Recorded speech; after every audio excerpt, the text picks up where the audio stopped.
Hey guys, just a quick video here, really just to document kind of a niche piece of information that's a lot of people might not necessarily be interested in or even really know about. But I mentioned in my 33s video where I got the 33, 12.5, 15 General Grabber ATX where they were rubbing on the control arms and you can adjust the steering stops out.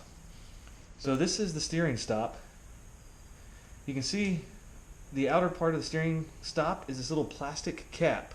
And it's got a little rubber or plastic, a little nylon insert, and that's just so that when it locks into the lower control arm or the parts on the frame that limit the steering, it doesn't kind of make a popping noise or a metal on metal noise.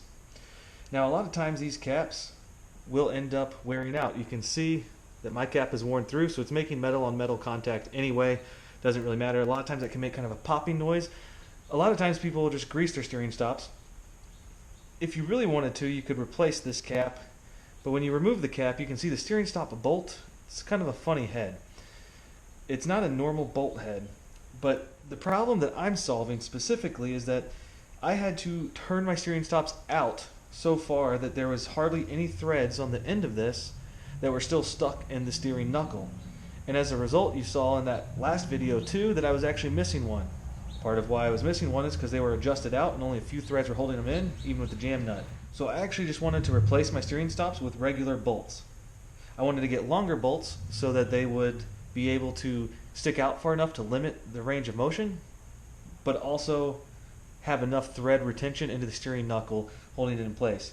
And so this is actually kind of a strange bolt size, but this is an M14, so 14 millimeter diameter, 1.5 thread pitch, and I went ahead and got 55 millimeters long. You can see relative to the bolt head, it's about a ½ inch longer.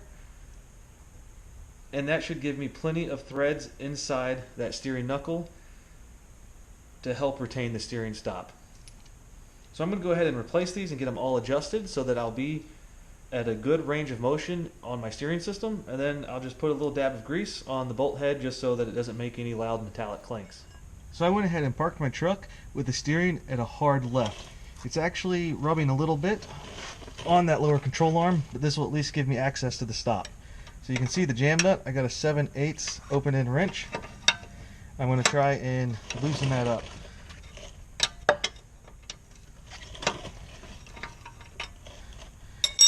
So that was actually pretty easy.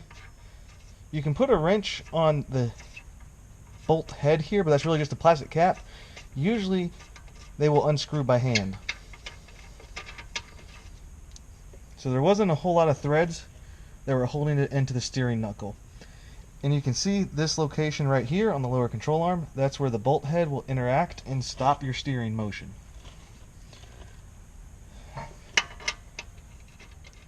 I did get a grade 10.9, which is the highest grade, and it is a bronze zinc color. And so I'm threading this in, and it's still not even through the whole thickness of the steering knuckle. So that's in place for now, but I'm just going to go ahead and replace the one on the back side on the opposite wheel, since that one is going to be available. They work in tandem, right? So if you're at a hard left-hand turn, it's the back steering stop that should be limiting, and it's also the front steering stop on the opposite tire. So at any full lock position, either full lock left or full lock right, you should be hitting one steering stop on each side.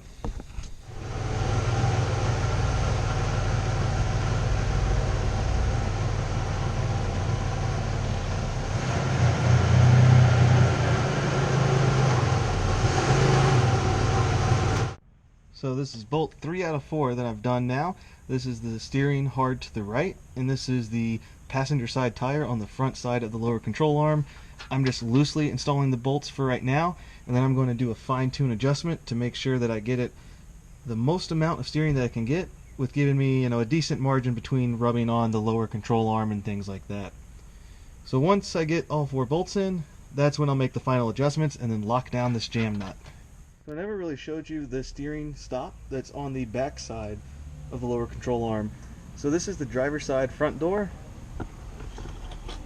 If you slide underneath, you can see the splined anchor on that lower control arm where the torsion bar goes into, and then just rotate to the back of the tire.